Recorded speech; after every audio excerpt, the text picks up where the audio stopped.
রাত পোহালেই খুশির ঈদ। ঈদুল ফিতর ঘিরে উৎসবের আবহ গোটা দেশে। চলছে শেষ মুহূর্তের প্রস্তুতি। রমজান মাস জুড়ে শ্রদ্ধার সাথে রোজা পালনের পর অবশেষে উৎসবে মেতে উঠবেন মুসলিম ধর্মপ্রাণ মানুষজন।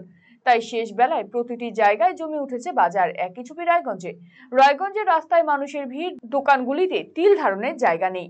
নতুন পোশাক, টুপি, আতর, সুরমা, সিমাই সহ প্রতিটি দোকানে প্রচুর ক্রেতার উপস্থিতি লক্ষ্য করা গেল। ঈদ উপলক্ষে রাস্তার ধারে বসেছে অস্থায়ী দোকানপাট। একদিকে যেমন পোশাকের দোকানে ঠিক ঠিক করছে মানুষের ভিড়, কেননা ঈদ উপলক্ষে ছোট থেকে বড় সকলে নতুন পোশাক পরে নামাজ পড়তে যান। তাই পোশাকের যেমন চাহিদা রয়েছে, এর পাশাপাশি সিমাই, কিশমিশ, খেজুর, কাজু এসব কিনতেও বহু মানুষ এসছেন দূর দূরান্ত থেকে। বিকিকিনি চলছে প্রসাধনীর দোকানগুলিতেও। লতিফুর রহমান নামের এক ক্রেতা জানিয়েছেন, ঈদ উপলক্ষে সিমাই কিনতে এসেছেন। ঈদ উপলক্ষে আনন্দে মেতে উঠবেন পরিবার নিয়ে। অতিথি আপ্যায়নের ব্যবস্থাও থাকবে। সময় নিতে এসেছি। আচ্ছা, কেন? এটা বাড়ির প্রোগ্রামের জন্য, অনুষ্ঠান, ঈদের একটা উপলক্ষ হচ্ছে, সেই জন্য নেওয়া হচ্ছে। কি কি প্ল্যান রয়েছে? আমাদের প্ল্যান তো অনেক কিছু রয়েছে। একটু সময় টামায় নিয়ে যাচ্ছি বাড়ির জন্য, সবাই আত্মীয় আসবে, তার জন্য খাওয়া দাওয়ার ব্যবস্থা আছে।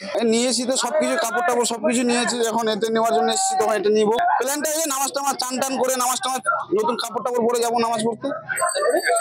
সারাদিন ওই যে মানুষ আসবে, গেস্ট আসবে, গেস্টকে খাওয়ানোর ব্যবস্থা করার জন্য আছে। সাবির আলী নামে এক বিক্রেতা জানিয়েছেন, ঈদ উপলক্ষে 10 দিনের জন্য অস্থায়ীভাবে দোকান বসিয়েছেন।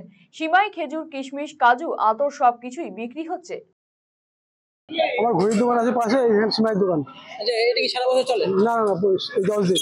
10 দিন রোজা মাসে খালি। কি কি বিক্রি হচ্ছে? সিমাই, খেজুর, কিশমিশ, কাজু সব বিক্রি হচ্ছে।